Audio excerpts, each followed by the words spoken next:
Assalamualaikum warahmatullahi wabarakatuh. Berjumpa kembali bersama saya di sini. Pada pertemuan kali ini saya akan menjelaskan berkaitan dengan materi kita selanjutnya, yaitu organisasi dan arsitektur komputer. Apa itu organisasi komputer? Organisasi komputer adalah bagian yang terhubung dengan komponen-komponen pelaksanaan dan interkoneksi antar komponen penyusun. Jadi antar komponen penyusun sistem komputer dalam melaksanakan aspek arsitekturalnya. Struktur dan fungsi pada setiap tingkat desainer berhubungan dengan struktur, di mana struktur yaitu cara di mana komponen yang saling terkait, kemudian fungsi yaitu operasi masing-masing komponen sebagai bagian dari struktur tersebut. Masih ingat bahwa sistem komputer itu terdiri dari 3 komponen penting. Yang pertama yaitu hardware, kemudian yang kedua adalah software, kemudian yang ketiga adalah brandware. Jadi dari ketiga komponen ini yang harus terpenuhi semuanya. Jadi ketiga-tiganya harus ada, tentang ada hardware-nya, kemudian ada software, ada brandware. Apa itu hardware? Hardware itu adalah semua perangkat yang bisa disentuh oleh tangan atau bisa diraba, dirasakan pada komputer, itu dinamakan hardware. Kemudian software itu biasanya digolongkan menjadi dua, ada sistem operasi, kemudian yang kedua adalah program aplikasi. Jadi ada dua itu. Kemudian yang ketiga adalah brandware. Brandware adalah kita sebagai pemakai atau sebagai user yang menggunakan komputer tersebut. Jadi ketiga komponen ini tidak boleh ini harus selalu ada. Jadi ketiga-tiganya harus selalu ada. Jadi nggak boleh kok cuma ada hardware-nya saja, itu nggak boleh, karena komputer kalau nggak ada software-nya pun juga jadi barang mati atau nggak bisa hidup ya. Kemudian kalau cuma ada software-nya saja, juga software juga tidak bisa kita masukkan ke kemana kalau nggak ada hardware-nya. Karena itu ketiga komponen ini juga harus terpenuhi. Kemudian juga nggak bisa hanya dua saja, hanya dua komponen, misalkan hardware atau dan software saja, itu nggak bisa. Ada komputer tetapi tidak ada yang bisa, nggak ada brandware-nya, ada hardware, ada software tapi nggak ada brandware-nya, maka siapa yang mau pakai? Nggak mungkin juga. Oke, berikutnya yaitu fungsi komputer secara umum. Jadi komputer itu secara umum memiliki 4 fungsi utama. Yang pertama yaitu data processing atau melakukan pengolahan data. Yang kedua adalah melakukan penyimpanan data. Yang ketiga adalah melakukan pemindahan data atau data moving. Kemudian yang keempat adalah melakukan operasi kontrol. Ini fungsi komputer secara umum. Jadi komputer itu memiliki 4 fungsi secara umum, yaitu pengolahan data, kemudian penyimpanan data, pemindahan data, kemudian yang terakhir adalah operasi kontrol. Jadi pasti meliputi 3 ini. Hardware komputer secara umum itu terdiri dari 3 komponen seperti ini. Ada CPU, kemudian ada memori, ada I/O device. Jadi secara umum seperti ini. Kemudian di tengahnya ini ada interkoneksi, jadi hubungan antara ketiga komponen. Ada CPU, ada memori, ada I/O. Apa itu CPU? CPU itu adalah control processing unit, atau kalau pada komputer itu biasanya disebutkan bahwa prosesornya. Nah, kemudian ada memorinya. Ini adalah main memory atau memori utama. Kemudian selain ada memori juga ada I/O device, atau ini biasanya perangkat input output atau I/O device, di mana digunakan untuk menghubungkan perangkat input atau perangkat output. Seperti contohnya di sini yaitu uh, port USB, kemudian serial port, kemudian ada PS2 port, itu tergolong pada I/O device. Atau kemudian yang disebut dengan memori, memori di sini adalah main memori utama pada komputer. Apa itu main memori utama pada komputer? Main memori itu adalah contohnya adalah uh, RAM, RAM komputer atau random access memory. Nah, di sini RAM itu jadi sebagai main memory menurut yang sifatnya volatile, di mana volatile itu sifatnya yaitu ketika listrik mati maka data yang disimpan di dalam memori akan hilang. Jadi sifatnya sementara. Kemudian di gambar tengahnya ini adalah hubungan atau interkoneksi antar uh, tiga komponen penting ini, yaitu CPU, memori, dan I/O device. Jadi ketika komponen ini nanti akan selalu berinteraksi antara ketiganya, bertukar data, baik itu CPU ke memori atau memori ke CPU dan seterusnya, dan prosesnya seperti itu. Jadi komputer itu memiliki secara umumnya seperti ini. Jadi proses secara umum di dalam komputer seperti ini. Kemudian kita lanjutkan, apa itu arsitektur komputer? Kalau kita cermati dengan istilah arsitektur komputer itu adalah sebuah konsep perencanaan dan struktur pengoperasian dasar dan suatu sistem suatu sistem komputer. Jadi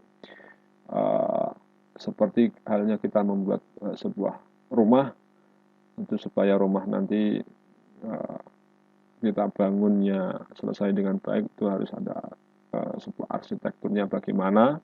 Misalkan nanti bahannya habisnya berapa, itu juga harus dipikirkan dari awal seperti itu. Jadi arsitektur komputer itu adalah konsep perencanaan awalnya ketika mau membuat sebuah komputer.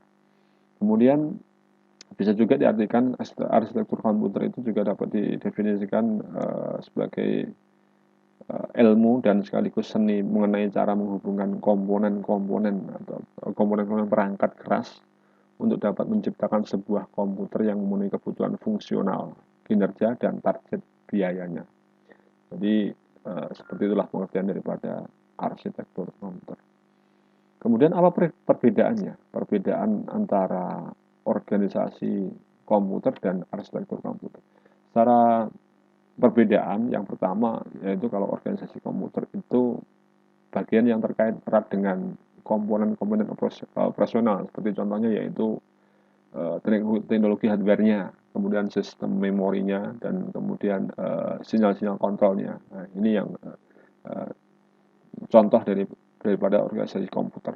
Kemudian arsitektur komputer itu adalah kelengkapan sistem komputer yang terkait dengan kegiatan pemrograman, seperti contohnya misalkan set instruksi atau teknik pengalamatan, kemudian mekanisme I/O itu bagaimana, itu merupakan arsitektur komputer. Jadi perbedaannya seperti ini. Jadi kalau di organisasi itu adalah berkaitan misalkan teknologi hardware-nya seperti apa, kemudian sistem memorinya menggunakan seri berapa, kemudian kecepatannya berapa, kemudian menggunakan sinyal-sinyal kontrol seperti apa. Nah, kalau arsitektur komputer itu berkaitan dengan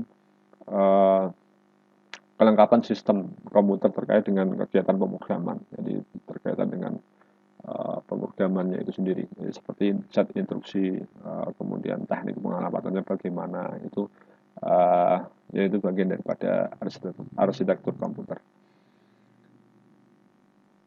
Arsitektur komputer sebagai sebuah mesin multilevel dapat diartikan sebagai sebuah komunikasi antara user atau programmer dengan mesin melalui bahasa pemrograman dengan mesin komputer. Jadi kalau kita gambarkan sebagai tingkatan levelnya seperti ini. Jadi ada 4 level seperti ini.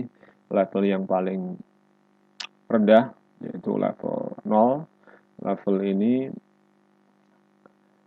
yaitu level dalam lingkup rekayasa elektronik.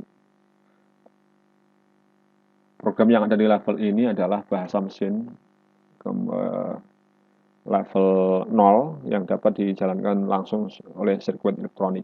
Ini yang level yang paling rendah. Kemudian level yang pertama, level di atasnya, yaitu bahasa ini tidak dapat langsung diterima oleh sirkuit elektronik, tapi diterjemahkan dulu oleh interpreter ke bahasa mesin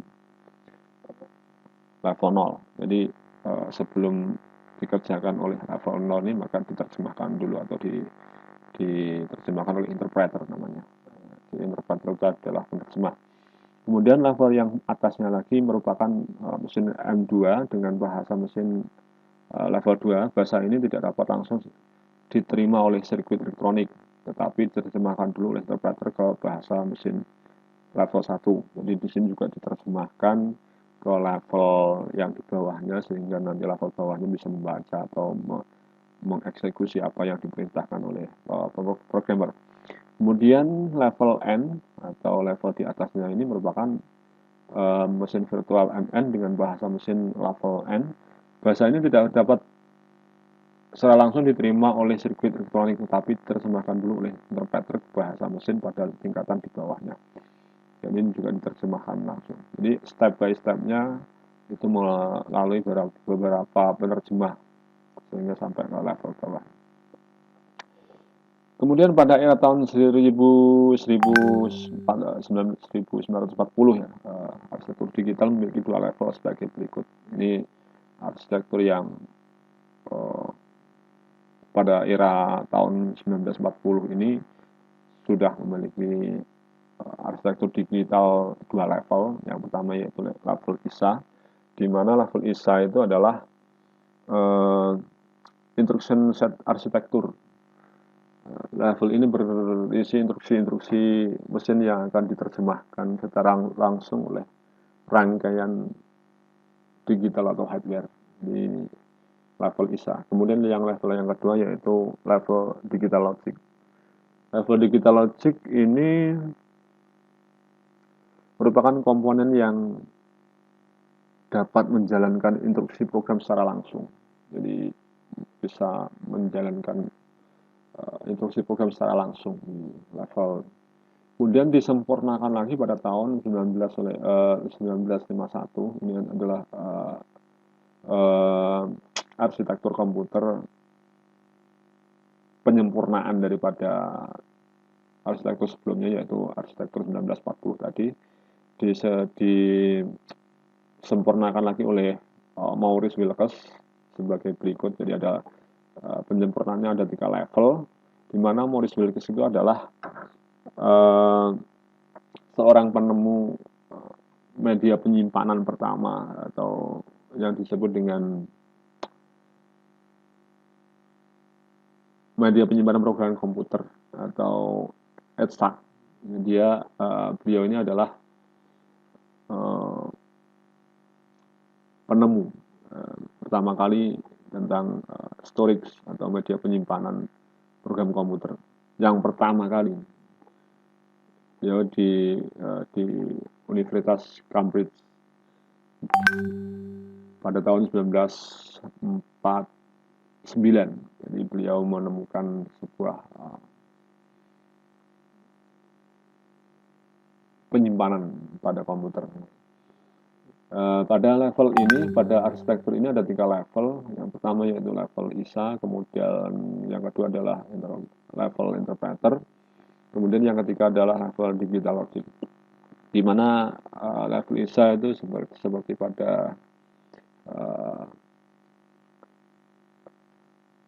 penjelasan sebelumnya, atau ISA itu adalah instruction set arsitektur, di mana pada level ini berisi perintah-perintah yang akan diinterpretasikan oleh digital circuit hardware. Kemudian yang kedua ini adalah penerjemah yang terintegrasi dengan ISA, berguna untuk menjalankan setiap instruksi pada level ISA. Jadi berguna untuk menjalankan semua instruksi pada level ISA. Kemudian yang ketiga yaitu level digital logic, merupakan komponen hardware yang menjalankan instruksi secara langsung. komponen hardware yang bisa menjalankan instruksi secara langsung di level ketiga ini. Sehingga dengan adanya 3 level penyempurnaan tadi, arsitektur komputer ini menyebabkan rangkaian digital menjadi lebih efisien. Hal tersebut karena tugas dan fungsi perintegrasi digantikan oleh interpreter.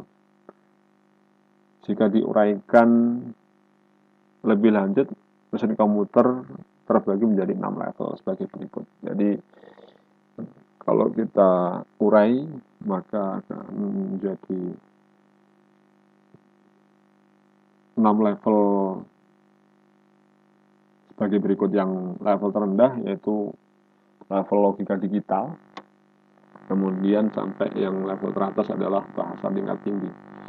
Pada level logika digital, level 0, ini berisi logika yang diwujudkan dalam bentuk logika gerbang. Nah, ini merupakan hardware sesungguhnya dari sebuah mesin. Logika digital dibentuk dalam suatu komponen analog seperti misalnya transistor dan sebagainya. Jadi, di sini terjadi proses permainan logika. Nah, jadi gerbang-gerbang logika di mana dibentuk atau bentuknya menjadi sebuah komponen elektronika seperti transistor, kapasitor dan sebagainya. Kemudian level atasnya yaitu tentang level satunya, level atasnya itu ada level arsitektur mikro, di mana di arsitektur mikro ini terdapat rangkaian dasar sebuah prosesor yang disebut ALU atau Arithmetic Logical Unit, dan sekumpulan register yang mampu melakukan operasi-operasi logika aritmatika. Terdapat juga program mikro sebagai pengendali dan berfungsi sebagai interpreter atau penerjemah untuk instruksi-instruksi dari level di atasnya. Ya, jadi di sini juga ada arsitektur mikro. Kalau ada arsitektur mikro ini, ibaratnya di sini adalah CPU-nya atau prosesornya, di mana prosesor itu memiliki 2 bagian penting dalam proses bekerjanya. Dia dibagi menjadi 2 bagian, ada ALU, ada CPU. Kemudian level yang kedua itu level arsitektur perangkat instruksi, di mana level kedua ini adalah level ISA, Instruction Set Architecture, yang berisi instruksi-instruksi dasar sebuah mesin. Biasanya terdapat pada manual book dari produk komputer suatu pabrik.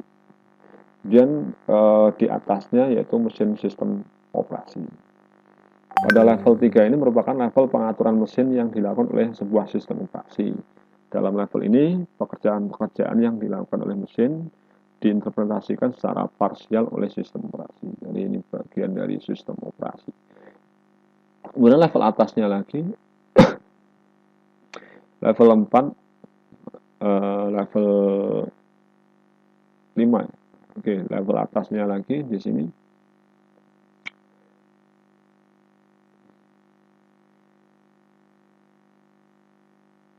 Level bahasa rakitan. Atau biasanya di sini ada bahasa assembler. Pada level 0 sampai 3, implementasinya dikerjakan oleh programmer sistem. Jadi level 0 sampai 3, 0, 1, 2, 3, ini biasanya dikerjakan oleh seorang programmer.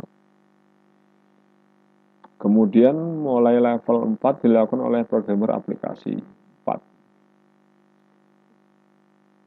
Nah, di sini. Ini level programmer aplikasi. Kemudian di sini bahasa rakitan atau sering di sini bahasa assembler, di mana dari bahasa yang tingkat tinggi, bahasa tingkat tinggi ini kemudian dirubah menjadi bahasa assembler, terubah oleh sistem operasi dan seterusnya sampai sehingga terciptalah sebuah logika proses sehingga diproses oleh sebuah komputer. di mana bahasa tingkat tinggi level 5 ini uh, biasanya bahasa yang paling mudah dipahami oleh manusia atau paling bisa dimengerti manusia. Jadi level 5 ini pada dasarnya programmernya atau manusianya yang memberikan instruksi.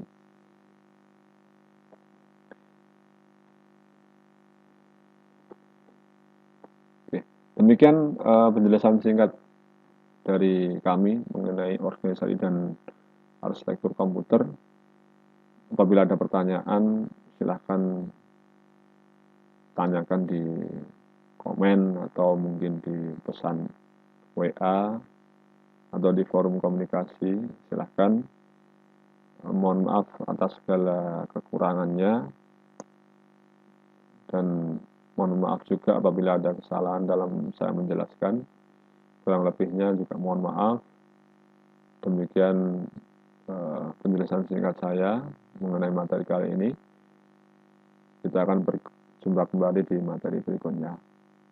Sekian, terima kasih. Assalamualaikum warahmatullahi wabarakatuh.